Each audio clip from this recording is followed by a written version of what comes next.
Welcome to Rooted in Love, a podcast where we dive deep into conversations with both healers and social justice leaders who are dedicated to cultivating a world that is truly rooted in love. Join us as we intertwine powerful insights and visionary ideas that inspire us to reimagine what it would look like to truly be in radical, loving community together. My name is Colette Gunim, and I'm a documentary filmmaker that is now venturing into the world of podcasting and social media. I have had this idea after going through my own dark night of the soul and learning so many lessons around the power of healing trauma and wanting to share my own journey of healing trauma and interviewing experts on their own modalities to heal trauma. And then October 7th happened, and as a Palestinian American, I felt compelled to not only be speaking about the importance of healing within ourselves, but healing the world and around the topic of social justice. While it feels like it is extremely crucial to be focusing on stories about Palestine and giving context to the genocide happening in Gaza right now, I also realized that this is not something that's happening in a silo, that decolonization efforts are something that are needed to end the suffering in all various parts of the world, and that our collective liberation is not going to happen if we do not do the liberation work within ourselves. And so this podcast is intertwining both the healing modalities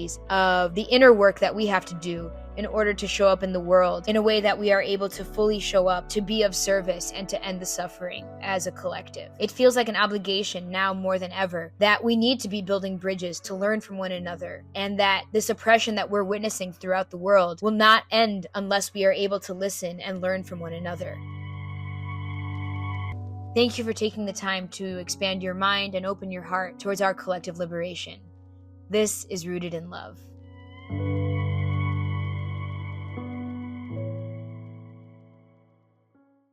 Hello and welcome to the Rooted in Love podcast. Today we are with the incredible Marc Morozumi, who is a dear friend and mentor that I have been able to get to know and has been a deep inspiration for my own journey in the space of both spirituality and social justice.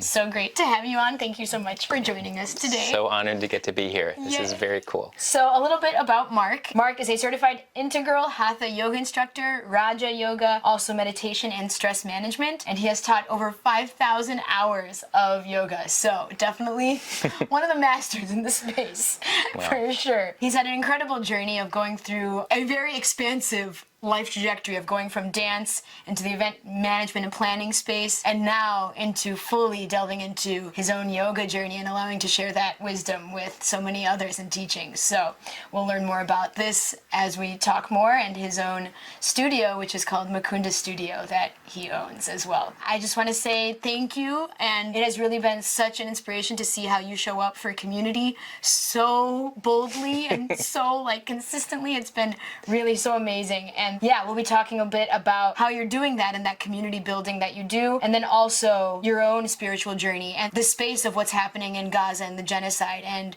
your own unlearning that you had to do in your own upbringing in the philosophies of Zionism, and being able to let that go to see the true narratives of what's happening on the ground. So before we go into all of that, I would love to stick with the Rooted in Love theme and ask, what is the most powerful practice that allows you to stay rooted in love? Well, I love that you are doing this podcast, and I think that kind of offering to others to think about this and to bring this into their consciousness is key. I think it's also medicine for myself to get to do this with you, and I imagine for you too, to really recognize the service that this brings. So it's things like that keep me rooted in love, and connecting with other people who I see doing that same kind of effort or practice to stay conscious. First, I think to myself, what do I do to stay rooted? And then to, with this topic, rooted in love. So what do I do to stay rooted in love? I can't help but to, of course, say yoga is one of those practices. As you know, and as we've experienced together, the bhakti yoga path, the yoga of devotion or devotional path, that helps stimulate that part of ourselves that reminds us, oh yeah, we are beings that sense and feel and understand one another. We have compassion and empathy, and we are part of this human collective experience. Chanting, bhakti yoga, meditation, of course, to help fine-tune that station. I always talk about it in that way, where I can be more heart-centered And I would even say trying to find the right amount of heart-centered space as well as the mindfulness space. You can't have one without the other. I'll talk about this in a little bit. It ties in with all of our topics here, is the offering I have of a talk called TLP Talks, which is Truth, Liberation, Peace. And being able to be in that space of conversation, my goal with those is not that we create division and like, they're the losers and we're the winners, or they're the... No, it's to operate from a place of heart-centeredness around this conversation. Because if we only focus on winners and losers in this, then we're sticking with the competitive mindset, and we already have enough problems with, I think, that. So let's have a non-competitive space that's more about trying to find the love message, and that's sort of my goal. Wow. And I see that so clearly, that like because of these practices that you do, that you are actually the bridge builder, that because you're rooted in that love, that people are able to cross back and forth versus that level of polarity that is so divisive right now, especially right now. So that you're doing the work inside of yourself to show up, to create those bridges. Incredible. Incredible. Amazing, Marc. Okay, so we're going to go all the way back. Wanting to know more about your own transformation journey, and however deep you want to go with that, around your own inner liberation and how you got to where you are today in that healing. And I know I've heard it before, and I know it's like a very powerful journey. So whenever you're open to sharing of how you got into this yogic path as well. Okay. Yep. All right. Here we go. No, I mean, it's in a way, there's a simple journey that I think a lot of people can relate to on one level.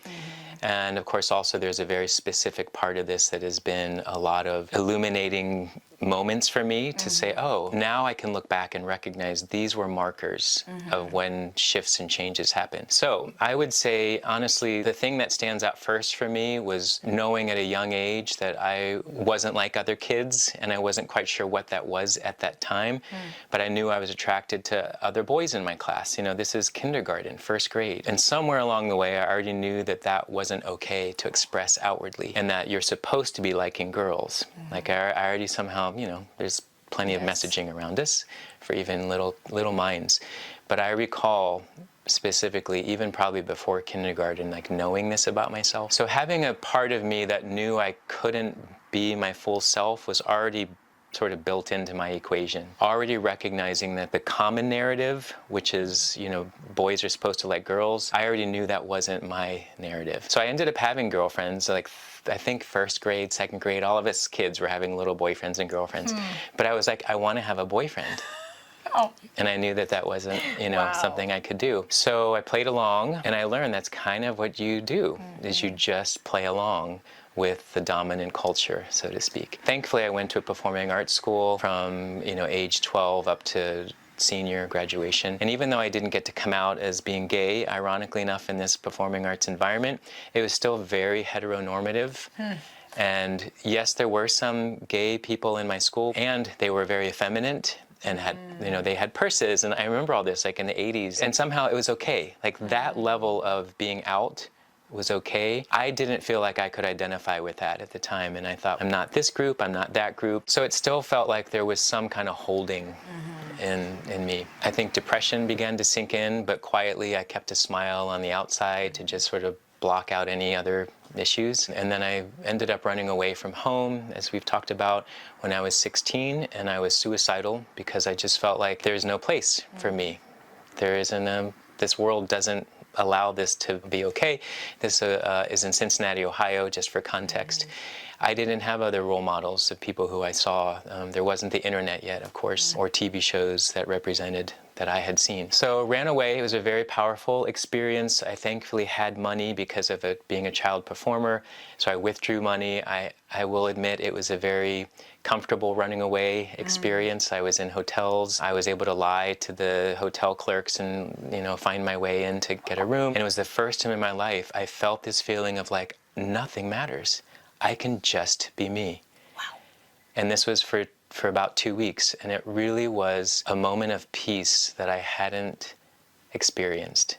Wow. There was no pretending being somebody or wishing that I would change to be somebody else, which is what I used to do every night. I would pray, I hope that this goes away. I hope this goes away. And it was the first time I didn't have to do any of that. And also because at the time, I'm thinking I'm going to be ending my life soon, and that also is liberating.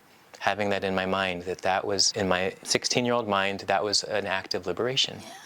So somehow, thankfully, I won't go into the longer story of all this, but I ended up coming back, and through a conversation that I had with somebody that I had met when I ran away, who essentially helped me think this through and said, "Why did you run away?" And I shared a little bit about it, and he said, "Well, did you steal anything?" "No." "Are you using drugs?" "No." "Did you hurt someone? Did you, do something illegal?" I'm like, no, all the things. And he says, "Well, then you need to go back."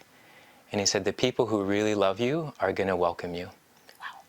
And that also did something for me. It reminded me that exists. There is that love of people who, for the sake of humanity, they don't need to know all of the details of your struggle. They just, for the sake of humanity, will welcome you, kind of feeling. I also consider this the beginning of my spiritual path, because it's when a lot of epiphanies happened about what is the purpose of being on this planet, and recognizing like the things that you think you need may not be the things that create happiness. And there's nothing on the outside that's going to determine what you feel on the inside. So I got to work on that on my own to help inspire that inner light and that inner joy, so I knew that I had it. So that came forward during all of that. I didn't know enough to know that that's what was happening, but I can look back and recognize that now. So from there, I'll kind of fast forward a little bit. I went to art school. That was also very healing, just in terms of my own personal growth, to get to really have this format for myself to reflect on all that I was going through. I even did a piece about my running away experience, a series of pieces called Walking to the Ocean, which was what I was going to intend to do for my suicide, was to drown myself after taking, and I did this crushing up 200 sleeping pills, and I was going to just induce those and then just start swimming. And even though that didn't happen, I got sort of close to that, but there's just something about that also, just to know that how the mind can operate that way, to be able to think of freedom and liberation. The paintings helped me work through a lot of that, because I will admit the suicidal thoughts continued a little bit through my 20s. I never ever attempted again, but I would always say it was just sort of there, because I always felt a little unsettled. I had finally come out. I had boyfriends in my 20s, and that was liberating. For sure. Came out to my parents. That was liberating, and it all thankfully went well, so I feel blessed by that. In my early 30s, I dated an Israeli guy that I met here in San Francisco, and I know I've shared this story with you. And it was probably, that would maybe I'd count as the beginning point of when I started to think and reflect on my Jewish education, on what I really knew about Israel versus the glistening, mesmerizing story of Israel that we're basically taught. I think it was somewhere in my early 30s. I think I didn't do a lot of other questioning. When the intifadas happened, I remember just thinking, well, still, they're the bad Palestinians, and anybody fighting Israel are the bad guys, because we're always the victim, so we're the ones who are on the good side of the fight. So I never questioned it. I'd say it wasn't until probably in my late 30s or early 40s, so this would have been, 2010, something must have sparked my questioning some more. And that's when this painting that's behind us was made. And I was at a artist residency return thing that I did. And it was sort of my first moment to allow myself to utilize what I used to use painting for, which was self-reflection, processing ideas, thoughts, concepts. That's how I've always looked at my work. But this was the first time that I was going to process anything about my relationship with being Jewish and with, Israel. And it was my first desire to want to do that, because I was questioning what I had been taught. So in this painting, which you can kind of see, it's the word ruach that's kind of coming in from the upper right corner, which means wind or spirit in Hebrew. I think in Arabic, isn't it a similar? Soul, ruh. Ruh. Yeah. So a very similar word. And it's bringing in a new, kind of like this pink house is sort of flying into the picture, and it's at an angle and almost like a shadowing of a gray house that's kind of diminishing on the other side of it, with a little Palestinian flag swooping off the edge of the image. And then below it, the dominant part of the painting is all this pink intestine-like twisting lines. And it's also in the palette of the Palestinian flag. So I used only those colors, red, white, green, and black as my palette. And it was to kind of represent the intertwining of the stories. Like it's in our guts. This is not easy to just quickly say what, should or shouldn't happen. Something has happened that it has gotten so intertwined that it's very difficult to talk about it. At least that's my impression at the time. I feel a little differently about this now, but at the time that was my sense, is like the dominant thing is just, it's our guts are intertwined. And that was the best I could do to start to talk about this. I did another painting, which I was going to try to find, called, this one's called Wind, Spirit, Home. And I did these series of paintings in all three names. So this is Wind, Spirit, Home. So that was an attempt. And then in my yoga journey, a fellow teacher who I met through Integral Yoga named Brenda is Palestinian. And I remember when I met her, which would have been more than maybe 10 or so years ago. And I remember her saying to me, "Oh, I'm Palestinian." And in my brain, because of all of my upbringing, while I'm having a smile when she said that to me, in my brain I was saying, "No, you're not." And anytime I would hear that, my brain would say, "No, you're not, because there's no such thing." And she would say, "Yeah, my family grew up in Palestine." And I would say, "No, they didn't. That's Israel." And I didn't even realize there was a problem with that Wow. thinking. Was this before or after? This was after. Interesting. Yeah, so I already had this little inkling, but not to the point. Not to the point that, again, these are almost like unconscious reflections. I wasn't quite ready to, this other history of me denying a people was still stronger. Wow. And that was your first Palestinian that you ever met, too, right? I think so. Yeah. That I consciously met anyway. Yes. Yeah. Because of our community of Integral Yoga, she started sharing, because I started wanting to ask a little bit more, but not a lot more. I wasn't quite ready, but I was able to take in little bits and pieces. And I remember having to consciously take in just bits and pieces, because that's when this unraveling, was starting to happen, where I'm like, wait a minute, I didn't learn any of this. Wait a minute, I'm part of me saying this isn't even true. So I have to wrestle a moment with like untruing something in order to welcome what she's telling me. I think it wasn't until, I remember this also, in 2021 or 2022, when Israel IDF attacked a mosque and they killed people who were praying. And I remember when that made the news, and again, this is like our mostly pandemic time when we've all become a little more introspective, something really clicked at that point. And then I was talking with Renda about this, and I specifically remember Renda was joining one of my live stream yoga classes. Maybe it was like days after this had happened in the news. And something happened in that moment for me while I was sitting in front of everybody teaching, where I almost broke down.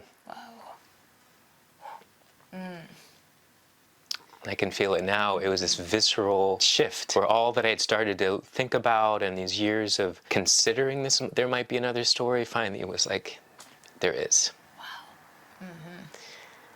And I almost wasn't able to teach. It was very powerful, and I'm kind of surprised that it's hitting me like it is in this moment, but it's what happens when something was so strong in you that you were not willing to think differently, and then all of a sudden, boom. The light, it just switched. Yeah. It's sort of that thing where you can't unsee something or unknow something. And so it's like a betrayal, like all everything that you've learned, that you thought was truth, just like completely shattered. Yeah. And there is such a deep reverence for me. That reminds me too, just to give a quick side note on that. I went to Hebrew day school from 1st to 6th grade. And can't believe I missed telling that part, but that was an important part of this story. My mom grew up not having been given her religious upbringing because her family was from the USSR region, it was not cool to show that you were Jewish, so they hid that. They chose to consciously just sort of negate that from their visible life. So therefore didn't teach their daughter, which was my grandmother, or didn't teach her much, and therefore didn't teach my mom. My mom said, I'm going to break this cycle. I want my kids to know who they are. So that's how my brother and I got to go to Hebrew day school. And I will say it was an amazing upbringing. I'm still grateful that I had that level of education in terms of all levels of education and expanding the mind.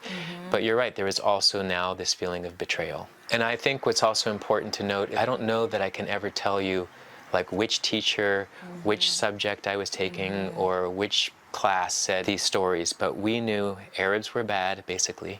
We were always the good guys and the victims, and people were always after us. And there is parts of history that it is true. There are lots of things where that's definitely shows up. I will not say that that was a lie, but to not tell a part of the story, as we all know, like abstaining from truths is like telling a lie.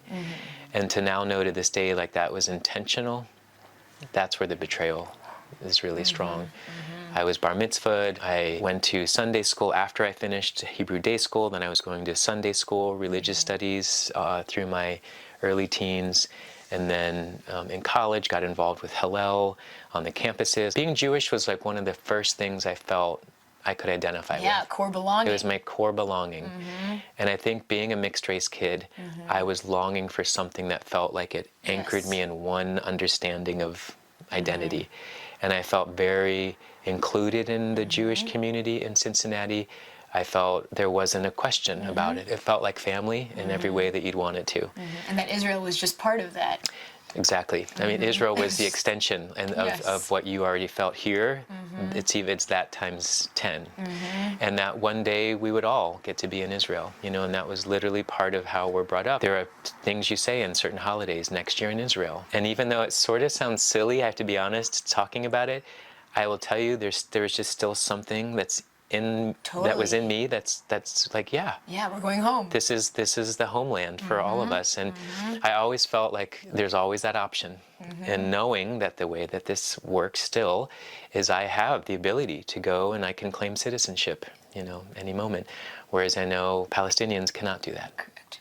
But of course at the time there were no Palestinians. I'm like, well, why would you need to go there? That's our home. So the betrayal was felt. And so that was a big turning point. I'll just finish this up because this is a big question. But I would say when October 7th happened, I don't want to say that I wasn't surprised, but it wasn't a jarring like, what? What has been happening there is horrific. I already essentially saw it as a genocide. Like this, I don't know that I ever called it one, but I already understood there was this very slow moving attempt to get rid of Palestinians, to dominate or completely rule with Israeli existence. So I already knew that was sort of going on. So when that happened, I began to understand the definition of resistance in a way that I never had before October 7th, I will have to admit. I always thought we're the ones resisting the harm. We're the ones that have to always resist the terrorists. By October 7th, I already was aware who actually were the terrorists and who actually were the ones resisting. Wow.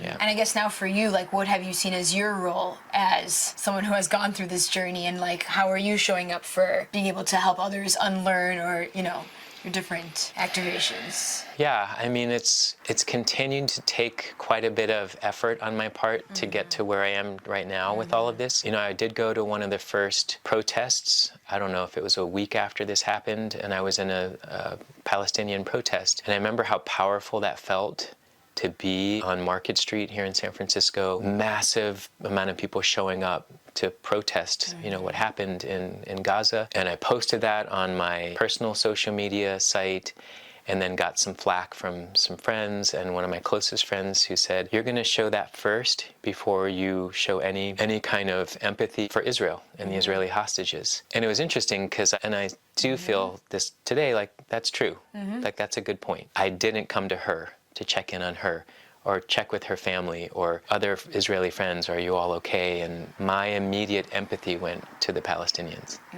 I guess because I already understood in my mind the equation of how we got here, at least how I understand it to this day. Something doesn't feel right about saying that, because I understand that, yes, there's a message of that. And I also understood in my yoga practice, we're always saying, peace, peace, let there be peace. I'm like, yes, but the problem I now understand is that what I'm hearing is that a lot of Israelis want peace, but it's at the expense of silencing the oppressed, oh, this is a pattern we have, even here in the US.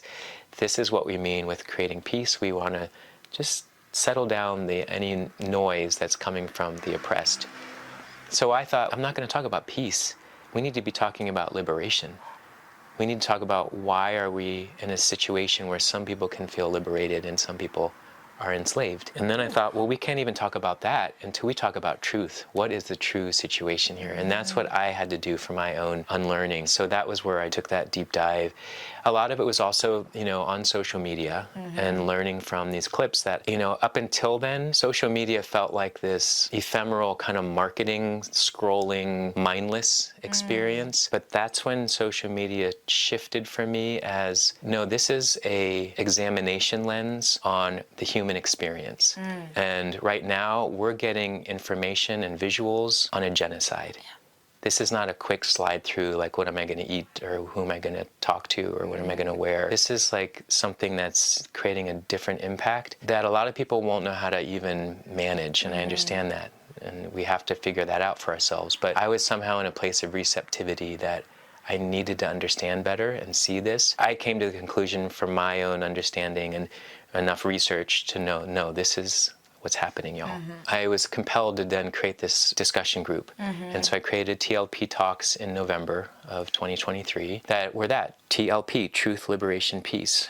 And I gathered people from my community to come together and talk about things on this topic, and it actually mostly centered around truth. We never got to talk much about liberation and peace. We all had to really dissect, well, what is truth? How do we get to the truth? Well, how do we know that truth or this truth, or is there any central truth? And there are some semi-recent ones. We started to talk about liberation for all people. What does that mean? We literally never really landed on talking about peace. And I'm like, you know what? That actually makes sense to me. Yeah, we're not there yet. We're so not there yet.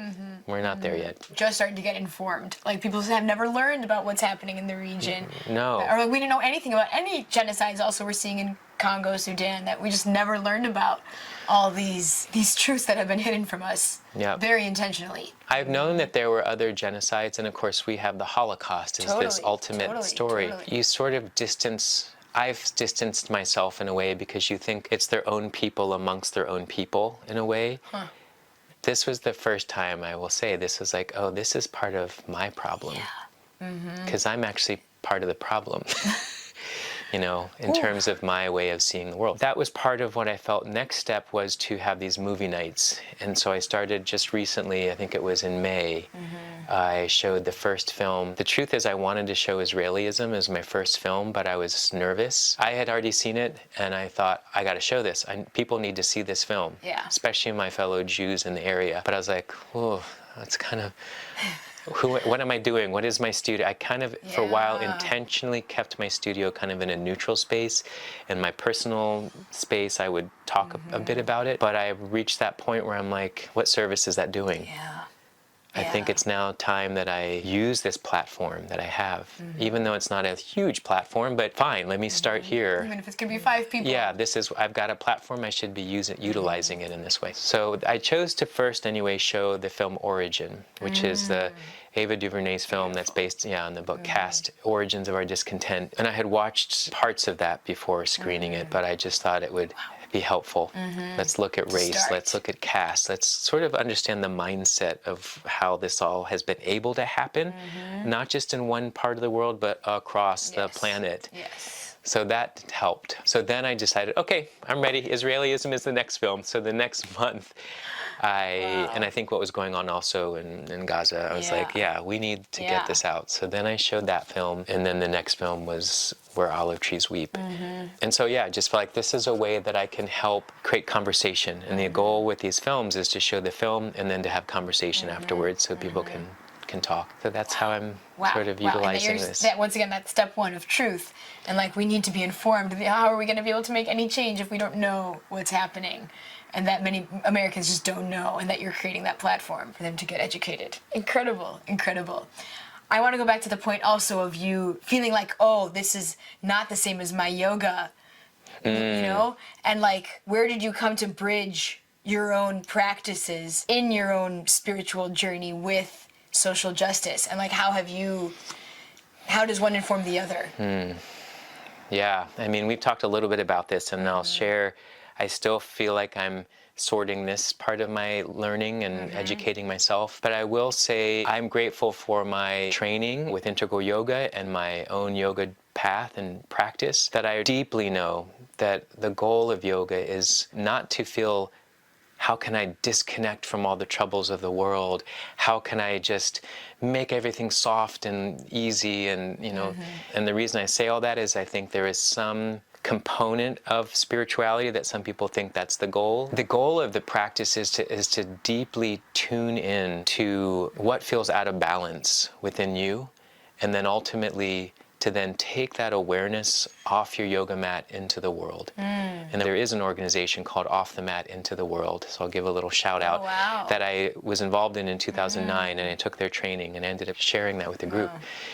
And that, just that concept alone was like, oh yeah, this is about our practices making an impact in our world, not just ourselves, but it needs to start with a personal journey and transformation in order to inspire us to see differently. I think it was at that point that I began to really connect the dots with my own journey of liberation and what I had gone through to see myself as one who felt confined and limited and not belonging, to someone who could feel that there is a way to speak about freeing ourselves from these mental chains, emotional chains, of liberating ourselves from something that's holding us back. Felt like an exact model for what is going on in the world right now.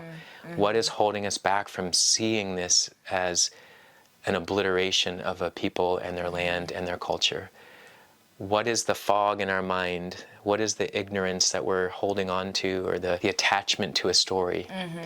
You know, there's something called the 5 kleshas in yoga, and these are the 5 obstacles to our ability to really have peace. Again, these are things I learned out of context of anything political or social justice. This was just learning of yoga. But then I'm like, I'm going to explain them in a moment, but I'm like, oh, well, if we really look at these apply to our human experience. So the first one is to understand how much we are fueled by our own ignorance. And the ignorance in yoga means our thinking that we're separate from one another. Because if we can believe that, oh, I'm the chosen one, I'm part of the chosen people, what does that make everyone else? So I was like, something's wrong there. But up until, I will admit, up until October 7th, I held on to that superiority complex, yes. Quietly. Like, I didn't make that message, but there was a part of me that held on to that supremacy. Because I felt it protected me, no matter what. So anyway. Special. Wow. I mean, we all want to feel special. I see why I had that, you know. For sure. And so I've been able to now let that part go away, and I know, oh yeah, I need to fill that with some other resource. The second one is just our ego mind that will always be the I, me mind. And so if we're always in the I, me mind, we're so worried about our survival, our privilege, our benefits, our protection of, you know, safety and all that. If we constantly focus there, we're not going to be able to maintain our peace. So again, that's the whole goal of these, understanding. The third and fourth ones are related, and that is noticing our attachments and our aversions. So when we cling to something because we think that's who we are, that actually is keeping us from our peace. When we push something away, like, oh, I'm not that, or that doesn't, I can't be around that, well, that also keeps us from our peace. And there's some interesting nuances to that when we think about what's happening in all of our polarizations. Totally. So I have to really reflect on that, not just to say, oh, who's the good guy now, who's the bad guy. I've started to let go of that terminology. The final one is clinging to life, which essentially is having deep fear of death. Obsessing on that will keep us from our peace versus having some kind of understanding and acceptance. Just a quick side note on that is what I feel like I've witnessed from the Palestinians, even reference to them being martyrs for those who've lost their lives. Their understanding that they're not, I don't know, I don't see it clinging to life in a way that I relate to in my material world. There's such an okayness, not an Yeah, okayness, much but bigger like purpose of why. yeah, a here. bigger purpose of life of why they're here. Thank you. And that to me has been very profound. Totally. But That, it's, like, right, that like there is a much bigger service that we are here to be able to do the big liberation work, and if it Yeah. costs our lives, yeah, if it costs our lives, so be that's it. part of the journey. So, like, chills. Yeah, Totally. that's not something I grew Ooh, up with. ooh. So that is something I feel like I've witnessed, and it's like that helps me understand that fifth klesha in a way I never had. Wow. So those 5 kleshas have been a deep reflection for me of, okay, if I'm going to apply that to my life, that has to be a template for how I reflect on anything. That it can be in that macro scale, not just within ourselves. Yeah, that it's the micro and the macro always. Yeah, always. That is so powerful. Thank you for sharing that philosophy. I had never heard of it, so I learned a lot right there. So as you're mentioning, this idea of building bridges, and I think that there's something similar in our journeys of feeling this need to build bridges, for us to be rooted in love, that we cannot have this level of us versus them, that kind of thing. Like, how do we get to be in union, to see each other as mirrors and reflections of one another's value and self-inherent worth? And yet, there's also the side where it's like the space of neutrality, and the space of neutrality can become complicit in atrocities. And I guess, like, have you thought about this in your own journey around wanting to be a bridge builder, but then also wanting to make sure that you're in truth? I wrote about this recently, that I've been slow to vocalize my whole take on this because I didn't want to misspeak, I guess you could say. And that's why I did so much studying and watching and going up to talks. And, you know, I went to hear Ilan Pape talk in Berkeley that was also very eye-opening for me. This was actually prior to October 7th, but just, you know, hearing Rashida Tlaib speak at an event here. I guess I needed, from my moral compass, to really be positioned to then know what is my action. And I've never been somebody who really stand up and say, I'm an activist type, but this has done something, you know, where I'm like, I actually have a particular story, a particular journey that I've been on that I think could be of benefit. Yeah. As I'm you know, getting connected with, if not now, organization, a little bit with JVP, Jewish Voice for Peace, mostly just out of time, not because I don't want to. I'm just sort of like, kind of have to manage all this. But I feel like being able to organize some of my energy and my intention with other folks who have a very similar story as mine is going to help me have more momentum and strength to build any bridges, to have a little bit more of a foundation from wherever it is that I do talk from. Because I think we'll get exhausted if we're just thinking weird. You know, and there have been people who have had to do that, thank God. But I know that right now I can mobilize with others like you who are thinking, what can we do? And I think we all have unique voices to contribute. I felt like mine was also useful, having my story as what happened for me coming out as being gay, the liberation through that, being mixed race like you. I think we have an interesting perspective that we can reflect on our other cultural experiences to see like why we recognize this as being an unjust and horrific genocide that's happening on a people. It's like, oh, this is why it's not hard for me to understand this. I have other references. I know I have benefited from, like my friend Brenda, who shared so much with me. That changed the way that I've been thinking. You know, I'm also vegan, and I remember conversations with friends who helped me understand what was going on in the meat industry and the slaughterhouses. That's what helped me change my experience on this planet. It's all been through education, through conversation, through sharing, through finding those clean pathways that are almost undebatable. And it requires people like us to keep the conversation going. And do you feel like, do we have to convince people that are on another side? Yes, and kind of. Okay. And what I would say is I look at my own experience. If you would have come to me 20 years ago and told me my whole story was wrong and you've been believing this is totally Zion, you should be anti-Zionist, I would have been like, get out of here. Right, goodbye. Yes. Goodbye. I can't even talk to you. Yes. You know? So it required these little conversations to happen. It required small doses over a long period of time. Yeah. I will say becoming vegan was a quicker journey than it has been becoming anti-Zionist. To be able to say I'm anti-Zionist has only been since October 7th. Wow. To see Zionism separate from Judaism, that's only been since October 7th. I'm embarrassed to have to say that, but I feel it's important to say that out loud for that educational purpose for my fellow American Jews in particular. So yeah, I think by doing some level of outreach, and what I guess has been the most clear for me, even in my yoga practice, and I also have a journey with 12-step recovery work, is to see that it's an important message. Attraction, not promotion.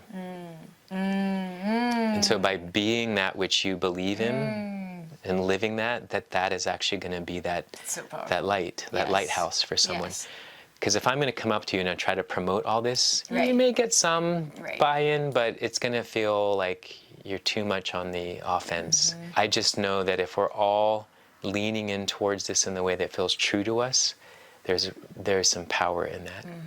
Yeah, it's huge. And once again, like when you first met your first Palestinian, just her identity and her being and her being loving and compassionate allowed for that space to be open. And it's like, okay, how can we embody the truth versus like, this is the way you should think. You should. Because then once again, that's ego righteousness. Exactly. Yeah, and I mean, to this, I remember Renda was not trying to convince me differently of her story. She just simply was sharing her story. And I will remember that.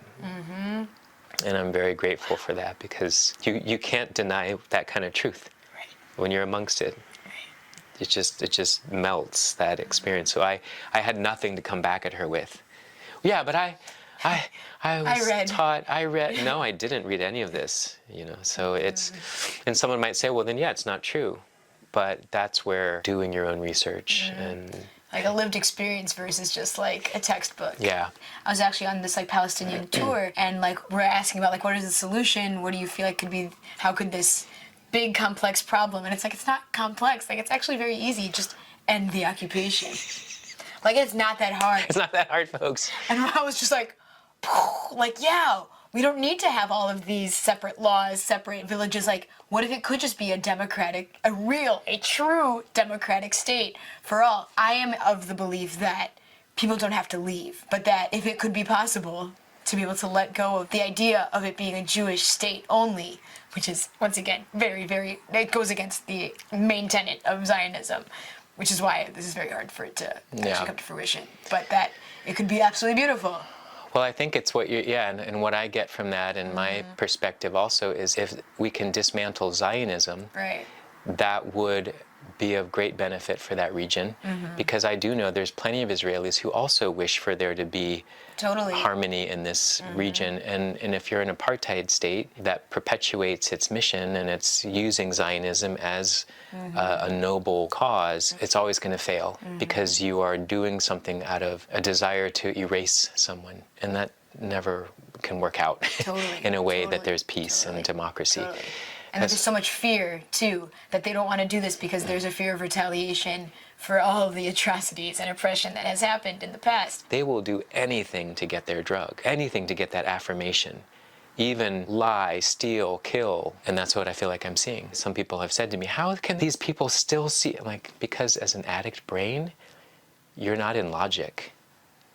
You're hooked because you want your drug. And maybe if your drug is your identity, is the story you've been given, you'll do anything to keep that validation and that affirmation of who you think you are.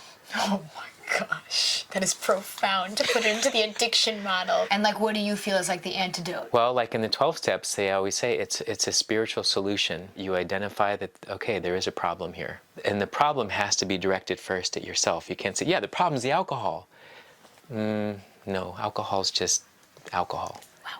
It's being what it is. Your relationship has to be investigated. So that's requiring everybody to have to go, oh, let me look inside a little bit. Where have I accepted some of these stories as being true? Where have I been greedy or self-seeking? Where have I been selfish and not able to consider other people's experience? Where do I need to ask for forgiveness, make amends? How can I live on a regular basis where I'm reflecting on my behaviors and my interactions? Where can I bring in prayer and meditation? I mean, this is literally in the steps, and it's where my whole spiritual practice evolved from and flourished was that 11th step. Transformation is possible, but we have to do something about it. Each of us has to feel called to want to take some kind of action that then inspires others. Attraction, not promotion. We can find our way of being of service. That's what the 12th step is. Also, again, that's what yoga is. Karma yoga. Finding our path of service. Again, it comes back to liberate our own path. Because that's your dharma. That's your calling. And that it's also in being of service for a greater purpose than yourself. Than yourself, yeah, yes. Absolutely. We'll close with this rooted in love theme. And what do you see how people can be on their own inner liberation journeys, and also how they can show up to make a world actually cultivated, rooted in love? Something I often share with some of my clients, I say to them and I say to myself, sometimes I think what this human experience is all about is allowing our heart to break open over and over and over and over and over again, until we almost surrender to this notion that we would never want to intentionally cause suffering to any being, any sentient being. But until we allow ourselves to open to the awareness that we have the potential to hurt, we have the potential to cause harm, until we can think about what can I do that consciously helps me not cause harm in any consistent way that I can. And for me, that's where, this practice of ahimsa in yoga, which means non-harming. Interestingly enough, some people interpret it as non-killing. So long as we're constantly in that place of harming or killing, we will stay stuck. I believe any effort to consciously minimize harm adds to the practice of expansion of our consciousness. Ask yourself to what level you could do something that's non-harming, and allow it to be a way to inspire the change that you're actually talking about. Everybody's saying, they need to do this, or this needs to change, or this. Okay, are you willing to practice something that will initiate that change? If you really mean it and you really want to see some things shift and change, then I think it's a requirement that you take on something that is going to actually be difficult. You are phenomenal, Mark. Truly such a rare gem of intentionality and consciousness that it's just not the norm, I don't know about world. that. Well, So, thank you for this level of wisdom and attaching, once again, these deeply spiritual components and lifestyle components to the macro. Just want to, for my concluding anyway, just to honor you. And you are and I can say this because you're, more than 20 years younger than me, just of a generation where I think there's a lot of inspiration for me to recognize the amount of shift and change you can help create. I recognize I have some of that too, but there's just something about our younger generation that I'm feeling more and more inspired by. Maybe the older I get, I see that. What happened on college campuses was hugely inspirational for me. I just feel like with the work you're doing, I want to bring more of a call to attention to that. I've shared about your film to some people, and just talking about it, I get inspired by more voices that are of mixed heritage, mixed belief. I just want to give a shout out to you around that. Thank you. And to this, what we're doing right here. I think as we're both doing this, I'm having an experience. I can feel my healing continue. So I just want to give a shout out to the importance of conversations like this, spaces for conversations like this to exist. Your podcast, the title. Well, thank you so much again, Mark. Truly such an inspiring conversation. One of the most transformational, truly. And wow, what a gift to share your wisdom. So thank you so much. Thank you, Colette. And right back at you. Yes. I'm very grateful for our connection. So if people want to follow you or want to know more about your so many new projects and initiatives, how can they do so? Yeah, well, my studio is mukundostudio.com, so that's the website. Instagram is also Mukundo Studio. Soon there'll be an app, which I was telling you about, that's more yoga practice-based. That's called Yoga Mukunda, all one word. I think you can learn more about me through all of those and just see what I've been up to. And they can join your yoga classes online? Yes, so my yoga classes are available in person here at the studio or live stream on Zoom. Okay. Yeah. So in case people are watching Perfect. outside of SF. Awesome. Thank you, Mark. Thank you.